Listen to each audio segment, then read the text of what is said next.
Yeah, so welcome guys. A few clients on the call here, and so some familiar faces, some not so familiar names. Yeah, it's a pleasure to have you guys. We are here to talk about security and compliance as general points, and there's some specific things that we want to get into. But on behalf of Netsurit and Centraleyes, I welcome you guys. The difference with this webinar is it's really sharp. It's 30 minutes, so we don't have too much time to talk about about the details of the reasons that we've called you guys here. And I think you all know the in terms of the climate in the world right now in cybersecurity, there's enough compelling reasons for us all to be here and to be talking about this topic. But yeah, nice to have you guys. This is going to be a short and sharp one. We're excited to partner with Centraleyes. We've been doing so for about 2 years, amazingly about 2 years now, and really proud of this partnership and what it's grown into. And I think when you guys see the webinar, you'll really understand why we're so proud of this collaboration. So you're here for a bit of a panel discussion, if you want to call it that.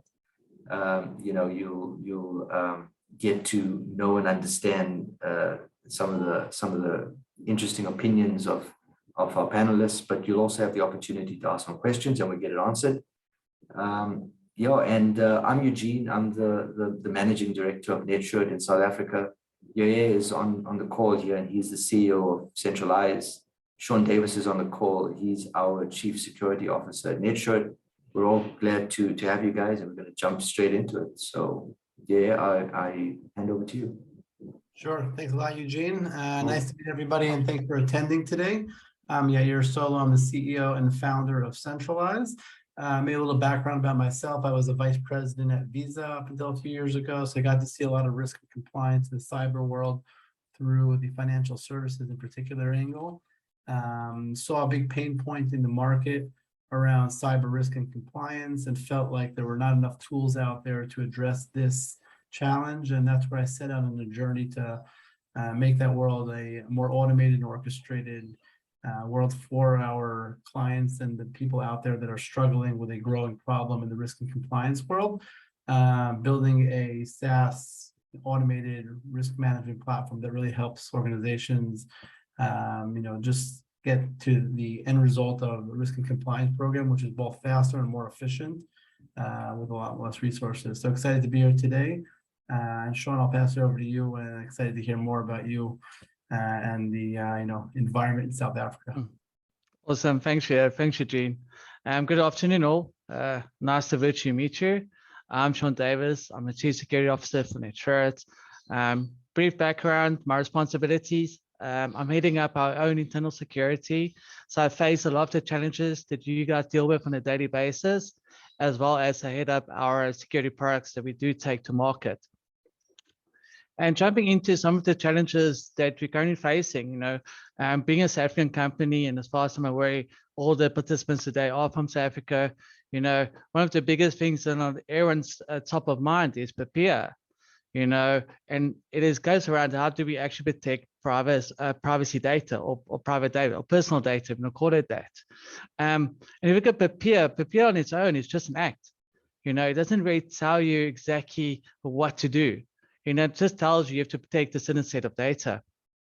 And then based on our experience and some of the challenges we faced is actually one of the reasons we partnered with Centraleyes. Take 2 years back, we were trying to get around how do we approach this challenging landscape of identifying your data and driving a type of framework in a business that will allow us to meet some of the requirements. And that was one of the reasons we made to Centraleyes, because that's this fantastic platform that enables you to do it in a more efficient way. If you look at, for example, ISO 27001, just in a control set, it's like 18 control sets, and each of the control set has a ton of Excel requirements you have to complete manually. But this morning I actually went and looked at the IT Web's survey they did not too long ago. It's around companies in South Africa and a percentage of how well they're tracking against PAPIA.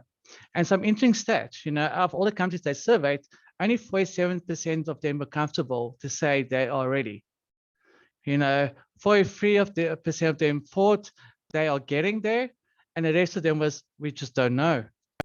And that's reality, and that's what a lot of businesses are facing these days, right? It's also like trying to hit a moving target. You think you get ready and stuff changes. And there's this high level of some of the changes we have seen, and also the changes we face, we all face as businesses in South Africa, is how to stay secure, how to stay compliant, and what's the most efficient way of doing it.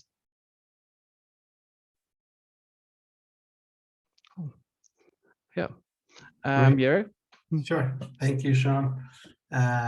So yeah, I think that was a great introduction to FOPIA, and I think that also we see those changing environments globally, kind of not just in South Africa, but really around the world, as privacy laws come out there. And you see new regulations coming out almost in every country and state globally. So that's something that's affecting, I think a lot of companies today, especially ones that operate internationally. And at the same time, there are the common standards and public standards that also continue to shift and change and get updated. So this is kind of an ever-changing landscape that's only kind of moving faster and faster. And I think locally, by now, this the FOPIA Act has really been something that has kind of kickstarted that. So maybe this is a good time just to mention that we have Q&A at the end of the session today. So please feel free to post questions in the Q&A panel there, and we'd be happy to answer some of those questions towards the end of the session. So maybe the first area I wanted to focus on is really how to utilize the power of automation and orchestration to reduce manual activities. So one of the things that we've seen here is really, the ability, and that's really what we've been focused on as a company, is how you move from this tactical compliance effort to a more strategic approach, so that you can manage both your risk and compliance programs in a much more real-time automated way, and not repeating tasks that are redundant there or working in silos, and allowing the organization to share information in a much more collaborative way. So you can both see the bigger picture, but also go into the bits and bytes and connect the dots there. Sean, maybe from your side, what have you seen there on your end around the risk and compliance space as clients are looking to automate this, specifically around FOPIA, but just in general? So what are the trends that you're seeing there and kind of the activity around that automation piece? Yeah, it's a good question. We all know it takes a ton of effort and manual effort to sort of sustain a good compliance in a business, and as complexity increases, it takes more human effort. And we all know time is money, and a lot of these people, they multitask, that's not their day job in a lot of our industries, they do it even when they can get to it. Now, the problem with that type of approach is, firstly, it's going to take a very long time to get compliant, even if you do get compliant. And at the same time, there's no sustainability as well. We have turn, we have staff coming, leaving, and because it's such a manual type, used to be such a manual type engagement, there's no collaboration, there's no type of tracking. It's just purely disorganized.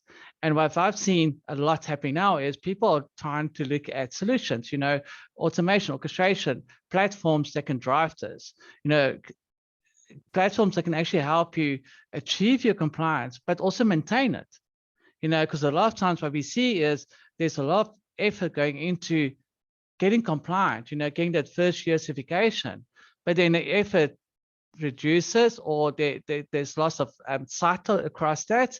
And then when they have to recertify, it's almost starting from scratch again. And that's why people are trying to use platforms to not only track progress, ensuring that you achieve that compliance, but also to maintain it. And at the same time, have a central place that you store all of this. If you think about it, a big portion of being compliant or getting certified is you have to provide evidence, and evidence or artifacts, depending what you want to call it. And the problem is I've seen in the past is it's scattered. Some of them has it on a PC, or it's in a SharePoint location, or a repository of sorts, but it's not very structured. So once again, you have staff turn, you have someone ending up, person leaves, and suddenly you don't know where the data is, and it's just disorganized.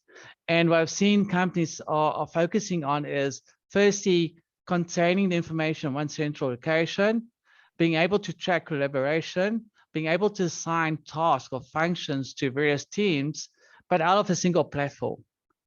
And that's really where you start getting efficiency to the business. And I think that's why there's such a big push to get a solution in place that can drive this. Yeah, it makes perfect sense. And I think that like just looking at the the points that you made there about compliance being very often this kind of once a year audit task that's very painful, and you kind of do it around some kind of certification or end of year regulation audit or things like that. And then most of you are not really compliant very often because you're not really tracking those things. And often also those compliance requirements change midstream. That's one challenge a lot of organizations have here. But then at the same time, there's a tremendous amount of redundant work here to meet different standards here, like SOC 2 or PCI or NIST or ISO or things like that in parallel to privacy acts like POPIA. And then that overlap now gets redundant on the one hand. And then also at the same time, you have a lot of, things that you could act once and apply to many, but because it's not automated, you're just, you're in a spreadsheet. And even though very often we see organizations are leveraging different tools, like you mentioned, SharePoint, Jira, Google Docs, right? Whatever it might be, right? At the end of the day, you're basically building a platform on your own, kind of with siloed tools. And it's very hard to sustain that, especially as it becomes more than one single standard. When it's one single standard, sometimes it's manageable. But as soon as you're running a company that has multiple requirements here, or risk management requirements, like you're trying to look internally and quantify how exposed you are as an organization, which is very different than compliance, even though there's a lot of overlap there. That's where tools, I think, can certainly help there. And that's something we'll look at shortly. We'll actually share some of the screens here of the platform itself to show how this partnership that we've created here is leveraging technology, together with the services that Netsurit provides here with our platform, and then leveraging, that capability to allow organizations to create a lot of efficiencies.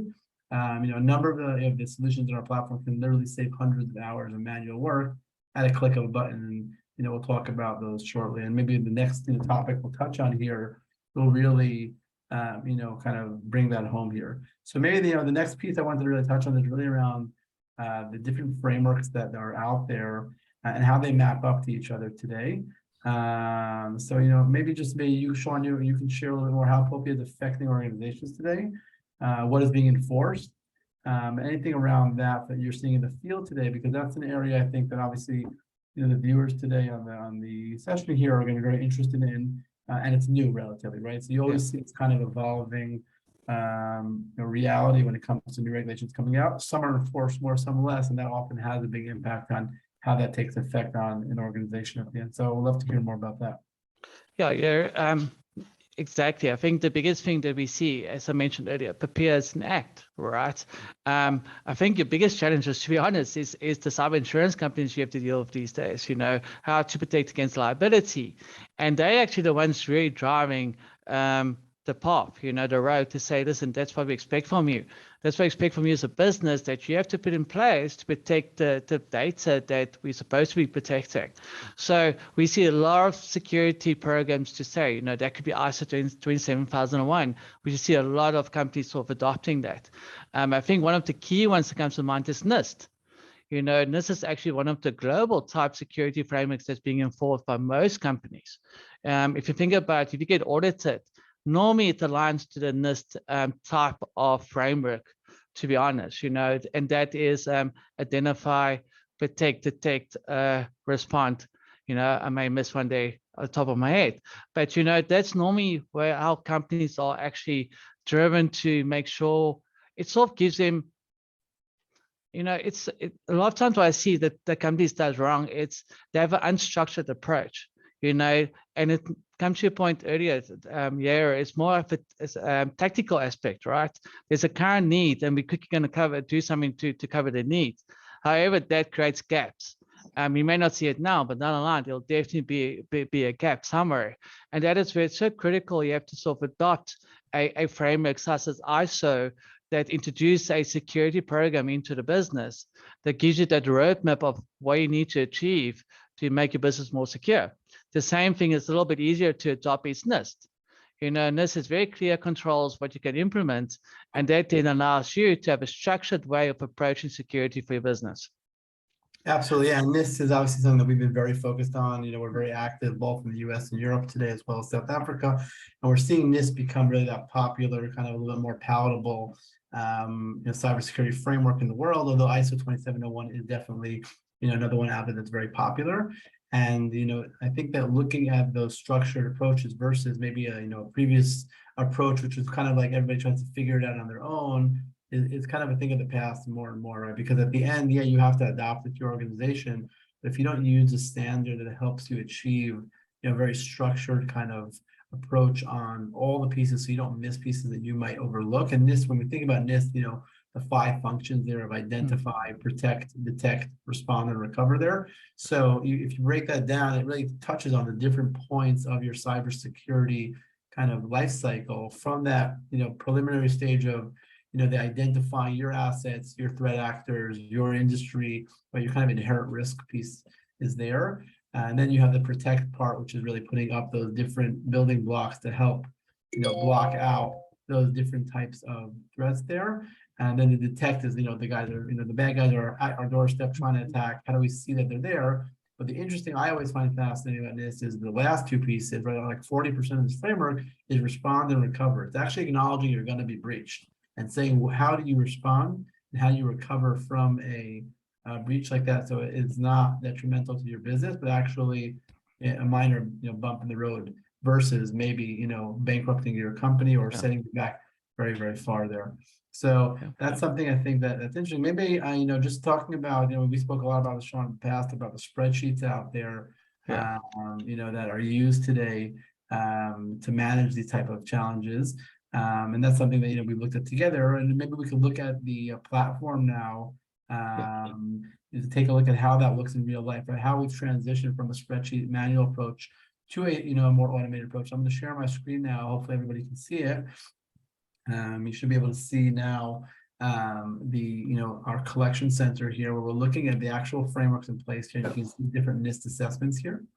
And if we look at one of these NIST assessments here, we click on it, we open it up, and we can see those functions here, the identify, protect, detect, respond, recover.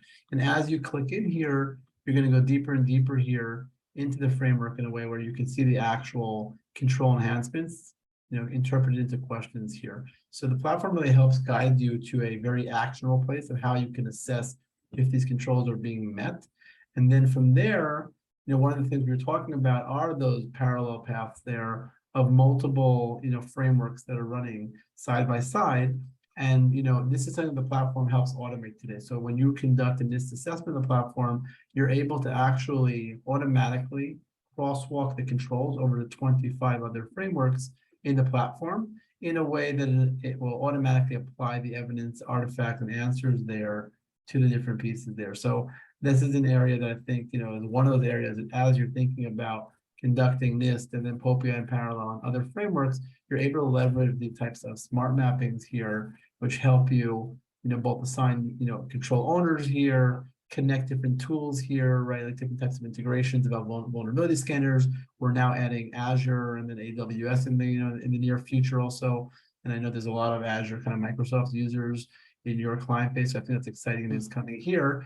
And that's something that I think that as you conduct these assessments, first of all, become more and more automated, but they also allow you to do what you said before around the orchestration and collection of data in a much more efficient and organized way, where you're doing once and applying to many there. So that's just kind of kind of a first screenshot here of the ability here to kind of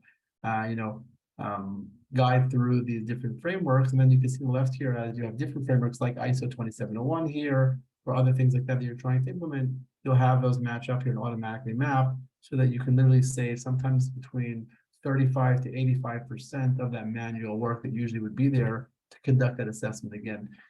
So they're just leveraging kind of that, automation to really create a lot more time savings over there.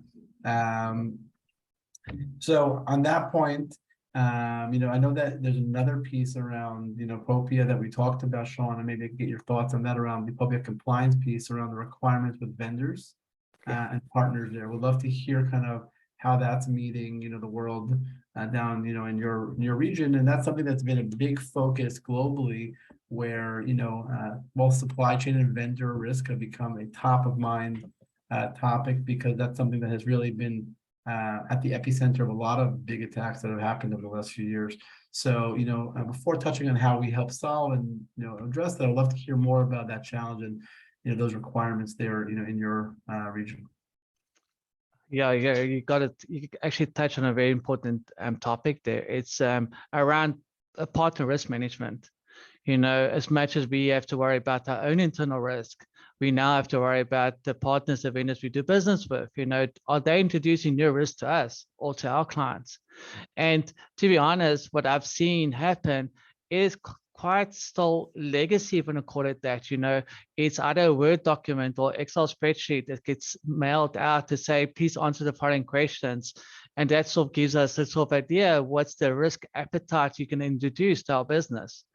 And the problem with that is, once again, it's manual. Email to you, email back to me. There's no real structure around it. Once again, there's no real central way of tracking that. And you find that depending who does it in business, even the output of that questionnaire may differ. It could be different business units in a business asking their vendors questions, and then how do you track it? How do you validate that? Someone on the other end answering a question, and it sort of becomes a trust thing. And we all know, unfortunately, trust is important, but it doesn't stop the bad guys. And I think that's a key thing. And one of the key aspects that we need to think about when it comes to supply risk management is how can we better manage the risk that's being introduced to our business. For me, a questionnaire is just not sufficient. Can we rather send him a type of, I want to call it almost like a smaller version of a NIST type questionnaire, almost like back in the day, we can get an audit aspect, how do you do your vulnerability management? Are you doing annual pain tests? Can you supply evidence or artifacts, And I think in doing it that way, it will allow us to be able to better assess the risk that's being introduced to our business. A Word document, the email, is just not going to be sufficient, to be honest. Yeah. However, we do see it still happening on a day-to-day basis. Yeah, I would say the majority of companies are still in that exact block today. So yeah. I think those of you out there that are still in that block shouldn't feel alone, but should feel that it's time to move up to a more modern automated solution, because as you just described now, there's a bunch of different approaches here. And really, as this becomes a more kind of, center point for, attacks on organizations, you really demand this in a more efficient way, because you're not going to be able to just send questionnaires out. You're not going to just do live scans. You're going to have to combine both, and you have to do this at scale for your organizations. And maybe I'll just show kind of a few screens here from the platform on the vendor risk side here. So you can see kind of as the vendors are onboarded through a wizard here, which takes probably around 60 to 90 seconds to onboard a new vendor here through a series of questions and onboarding facts that you'll put in here. And this can be customized for each organization to fit their workflows. The vendor then gets onboarded into here. And then, like you mentioned before, you send out a spreadsheet, right? You don't know where that stands at any point, right? And here, you have a real-time view of the progress of this vendor. You have alerts here telling you they're behind schedule, telling them they're behind schedule. You have automated functions here helping them solve gaps that they have before it gets to even, right? And then you have the ability here to look through and say, okay, I want to see a specific vendor here. And then you can go into that vendor's, management area here, profile, manage your users' timelines, but then oversee the questionnaires here that are being managed here in the platform. You can see all the artifacts that are being shared back that are automatically cataloged and then split up here into different folders here. So it's all very easy to manage the sharing of evidence and documentation, keep track of it, version control, approval or denial of those pieces, because you go through them and you say you don't want to lose track of what's on that. And we're combining two worlds of risk management for vendors here, both that piece of self-attestation by vendor where you're sending them out some kind of qualitative questionnaire, whether it's based on NIST, SIG, ISO, or your own, but then combining that with automatic scanning here of the darknet public web and perimeter, where we've created scanners here that can see open ports, CVEs, other findings, credential theft indicators, things like that. And you can actually see all that information here. And then all this gets also quantified into the vendor's gap score here. So at the end of the day, you have both external information here and internal information coming together in a seamless and automated way that creates this footprint for the vendor, which we'll see in a second how that's presented from a management perspective. But the idea here really is that we're combining those in the best of both worlds, because neither of them alone are actually sufficient here, and you need to do this at scale. And a new piece we've just added now, which is to pay attention to, is the fourth party piece, which is a big piece of top of mind now, where supply chains are being leveraged. So asking your vendors now to give you their top vendors and then have that automatically scan them as well and quantify that in is another piece that our platform automates today. At the end, once you quantified a vendor profile here, it's going to both tier it into a risk level here, critical down to low, but it's also going to break that profile down into both an impact and probability score. How much damage can this vendor cause to us? So it's very relevant to your organization. And then how likely is the vendor to be breached based on their controls and assessment that we've done, as well as an automatic external scanning. And then the idea is that we're going to try to lower the probability, move everybody to the left here. So again, using this ability to kind of leverage automation here is another big piece. I know we're almost out of time, and I want to just get to one more topic here. So maybe, if there's any questions here, we're happy to answer those shortly. But, maybe, Sean, from your perspective, around the dashboarding side, right, and actual insights here. We'd love to hear kind of your thoughts there, how much that's needed in the market today. Do you feel like that's something that helps clients both manage this and track progress over time there? Yeah, to be honest, that's actually one of the best selling points. I think most of us has to, we understand the investment security requires, right? And a lot of times it's difficult to visualize and report back to the board, where's the investment going? How are we tracking from a security posture aspect? And being able to have a dashboard that we can present to a board or to a MDs or a CFO if required to say, this is where investment is going. That's your quantitative risk, your qualitative risk, and be able to visualize risk. I think that's such a key thing. And it's one of the biggest challenges people had is how to visualize risk and how to track it correctly. And I think this platform just enables it so well. Yeah, so I'm just going to share the screen as you're talking there. And I think you're right. I think that's one of the things, at least we're seeing definitely, in the US today. And I think that's very relevant to South Africa as well, where being able to get a dashboard, a live dashboard here showing you your risk and compliance levels, real-time statuses here, but then the ability here to not just get this, live view, but actually be able to click in and get more and more granular, right? You click in and you can see here breakdowns of your organization. You can get breakdowns, so everything's clickable, so you can get peel off layer by layer here, show the exact compliance level or risk domains here, right? And you can see these domains, which you see a real-time score in blue versus a shadow, which is a target.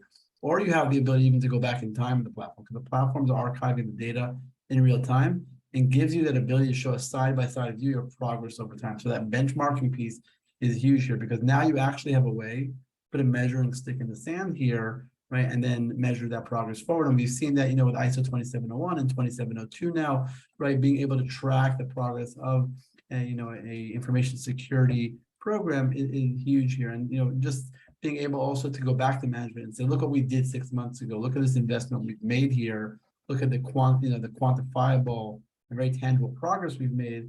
That's something that I think also at the end speaks very loudly here. So, on that point, maybe I'm going to stop sharing here. Just look at, if there's any questions here that came in, and then from there, we'll send it back to Eugene to wrap up. So let me just take a look here. Can you share examples of how working through POPIA compliance can save time and other frameworks? Sean, I'll pass that one over to you, about the overlap of POPIA to some of the other standards out there today. Yeah, as I mentioned earlier, POPIA, once again, it's sort of a guideline of what you have to achieve as a business. We leverage from other frameworks to achieve that. Depending on your business, you may choose ISO, you may choose NIST. They all drive the same sort of protection controls you have to put in place to protect your private data. POPIA asks protect private data. That's all they ask from you. You have to leverage from defined frameworks to try to achieve that level of control that will result in protecting that. Yeah, and then we've seen just how that matches up to a lot of that other other frameworks out there, like you said.